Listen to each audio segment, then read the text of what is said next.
Hello, my name is Jill Allen, College of for America. I am here working on my professional profile project, my mock interview. I've asked my daughter Erin to help me with this by asking the questions so that it will seem a little bit more like a true interview. So thank you in advance, Erin, and let's start. Tell me about yourself. Well, I grew up in the Midwest in the Chicago area and had my first job at 14. I moved here to Richmond about 20 years ago to get married, and I have two great girls and a husband, and I just like spending time with them. Okay, tell me about your past work experience.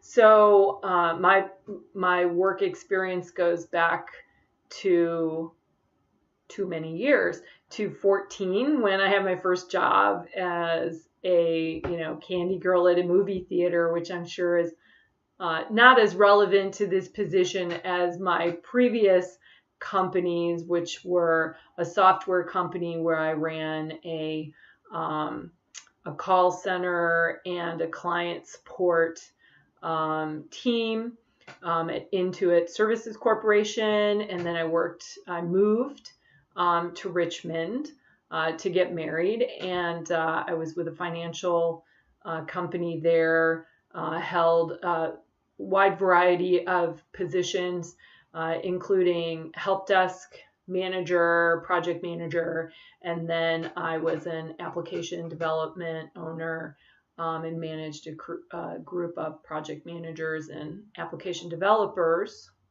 supporting certain tools. And then here at Anthem. Okay. Describe a time when you worked well on a team. Well, I work on teams every single day. One particular instance when I worked well on a team was fairly recently. I had someone who left, so I had to take over their project for them. And I had a terrific team of technology individuals. It was a technology project. Also the business partners that I worked with. And the project managers, testers, vendors. It was quite a large endeavor that went on for about 18 months. And it was implemented in August of this year and was a highly successful project. Okay. Tell me about a time when you had too many things to do and had to prioritize your tasks.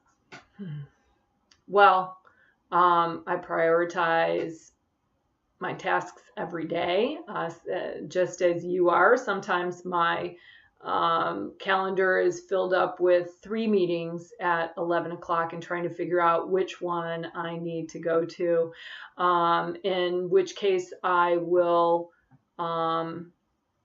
determine based on how much do I know about those 3 meetings. Am I filled in on one of them, but I don't know about the other? So I would prioritize that one. And really more importantly, which one serves the business the most? And am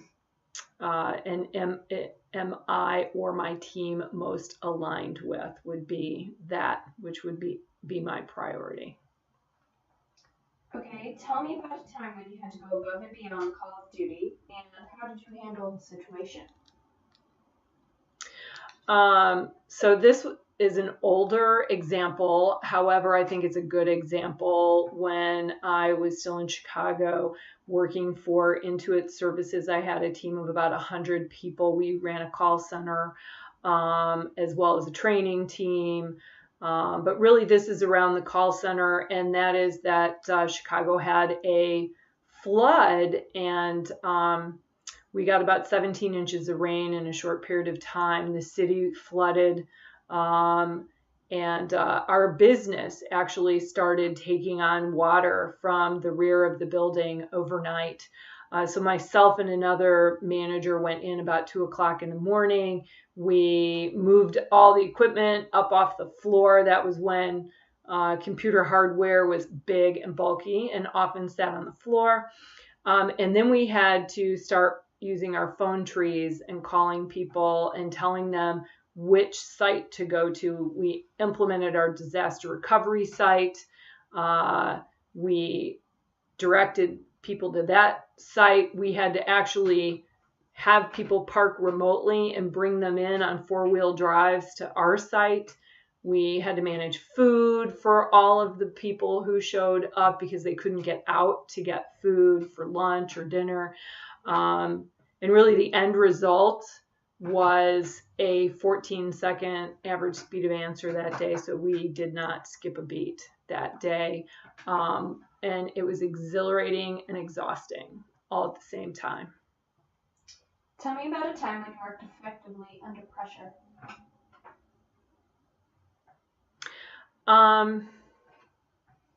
So I've had a few of these experiences and they're never fun and always very high pressure, and that is having a reduction in force.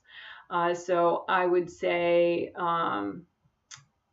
throughout the process of identifying who was going to be impacted to delivering that message and then having to communicate to the rest of the team afterward, it is probably one of the highest pressure situations that I've had to be in. Okay. Give me an example of a time when you showed initiative.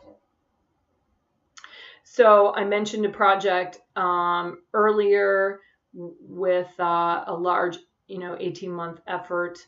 And that effort was really for a small group of users, about 2,000 users. But we have similar tools that are implemented throughout the rest of the organization, and we're paying fees for those. So I took it upon myself to seek out some of those other areas and determine how we could implement this tool in their business unit. One example is in our Hispanic unit. They were contracting out to a different company. This for a knowledge-based tool, and my tool had all of the materials 100% in Spanish as well. So we were able to provide them external access to our tool and eliminate the vendor that they were using, saving $200,000 a year in that contract fee. Is there anything else you would like us to know about you? Probably the most important thing would be, as you review my resume, you will see a wide variety of experiences, but each one kind of builds upon the other, and that each role that I have been in, I didn't go in knowing everything there was to know about that role. I don't know anybody who does. And that I have been able to quickly come up to speed and learn and be successful in each one of those roles. So I think my ability to learn new things and to bring new ideas would make me a successful candidate for this role. Okay. All right, thank you for your time. That ends the interview.